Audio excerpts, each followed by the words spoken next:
Good morning, students.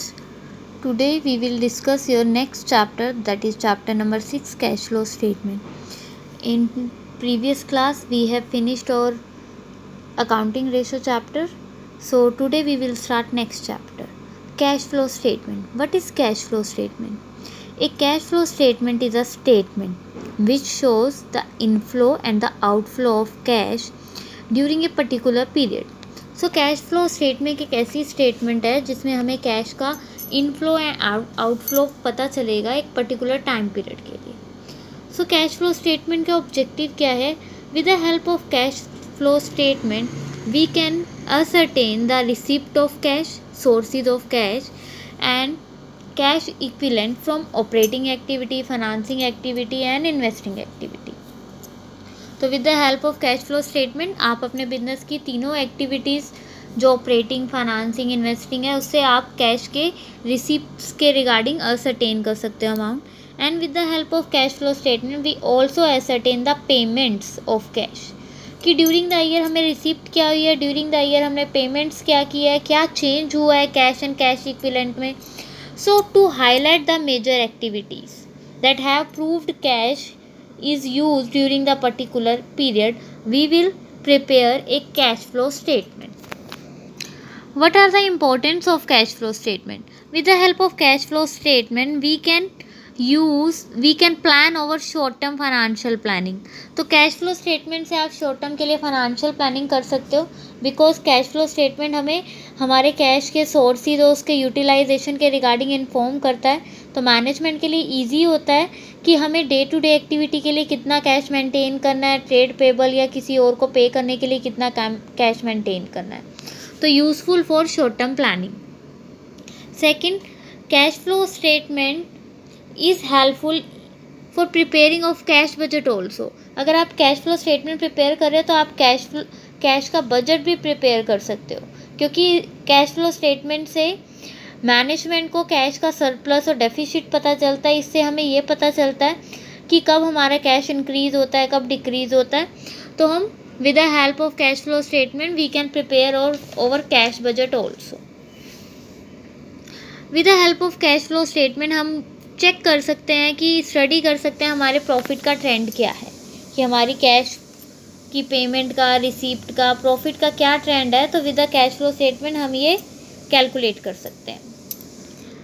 With the cash flow statement we can take decision regarding dividend and managerial.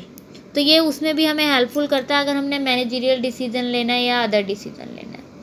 So cash flow statement help us for managerial decision, help us in ascertaining the various activity differently, help us in comparison, but there are some limitation also regarding cash flow statement. First limitation is according to me possibility of window dressing. जब आप cash flow statement prepare करते हो तो यहाँ पे highly possible है कि window dressing हो सकती है, फॉल्स डाटा प्रेजेंट किया जा सकता है क्योंकि ये नॉन कैश आइटम्स को इग्नोर करता है.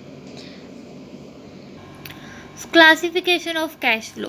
कैश फ्लो का क्लासिफिकेशन क्या है? Mainly cash flow statement are divided in 3 parts. First part is operating activity, second part is investing activity and the third part is financing activity. One by one we will discuss all 3 categories of cash flow. First one is cash flow from operating activity. So operating activities are the main revenue generating activity of an enterprise. Operating activity क्या होती है? Operating activity एक business की revenue generation की सबसे main activity होती है.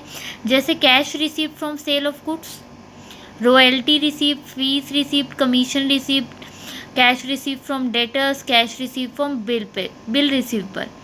तो ये बिजनेस से रिलेटेड ऑपरेटिंग इनकम है. ऑपरेटिंग एक्सपेंडिचर्स क्या है? Cash payment to creditors, cash payment to bills payable, cash payment for wages, salary. So this is related to operating activity. In financing activity, we will include the purchase and sale of long-term assets such as land, building, plant, machinery. In investing activity, आप fix asset जो है आपकी non current asset है उसके cell और purchase को record करोगे कि सेल हो रहा है, परचेज हो रहा है. So all of these. In the last, cash flow from financing activity. Financing activity are those activity that result in change in capital and borrowing. अगर आपकी कैपिटल में, शेयर कैपिटल में और बोरोइंग में, इन सब में चेंज आ रहा है तो वो सब हम फाइनेंसिंग एक्टिविटी से कैलकुलेट करेंगे। सो 3 एक्टिविटी है, ऑपरेटिंग एक्सपेंडिचर और इनकम के लिए ऑपरेटिंग एक्टिविटी, एसेट्स की सेल परचेज के लिए इन्वेस्टिंग, और फाइनेंस के लिए financing activity. Now we will discuss classification of business as per accounting standard third cash flow statement. First one is operating activity.